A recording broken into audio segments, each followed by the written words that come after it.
anh không tự hào qua những gái quê em quê khác còn nhà, còn đôi tán hàng là bông bưởi trắng.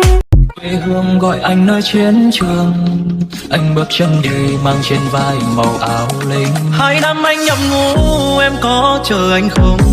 2 năm anh phải sống trong nỗi nhớ thương em từng đêm, chỉ mong em bình yên.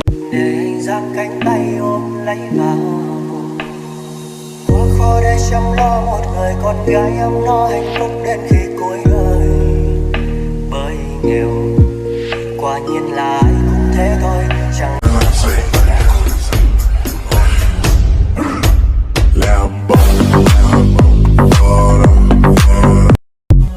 nhỏ của rong cao nhỏ nhỏ lý nè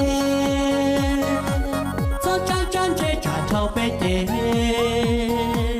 chỉ mua tụ kê tê họ tu xì họ yuan trong tia yu lòng gì tê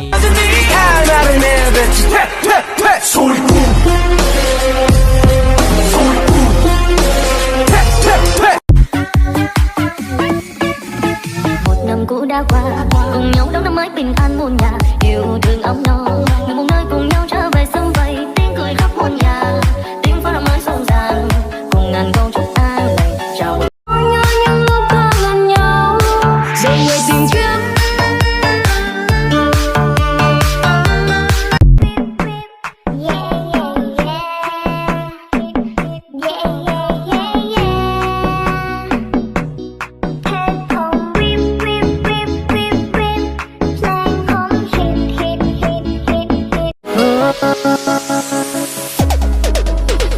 Lặng ngập ngừng nói tiếng yêu anh, lời yêu ấy thiết tha chân thành.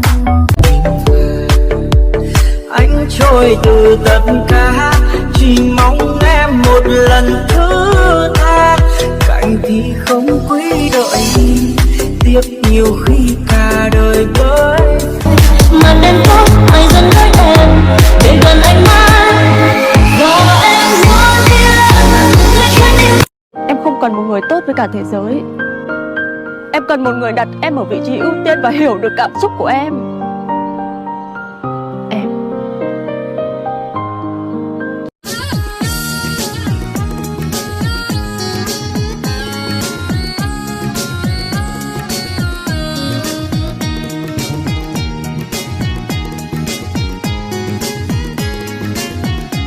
我龙高到这些了呢，结果嘛里看着có rong cao tôi à, nhớ trong số trong mấy chỗ ban đầu, trước cả một thông chua mình hạ gì mình tê, mấy cái mẹ mũ ấy chỉ là một lời chua nú chua mò,我找给到từ到，电视找ban đầu 一整靠。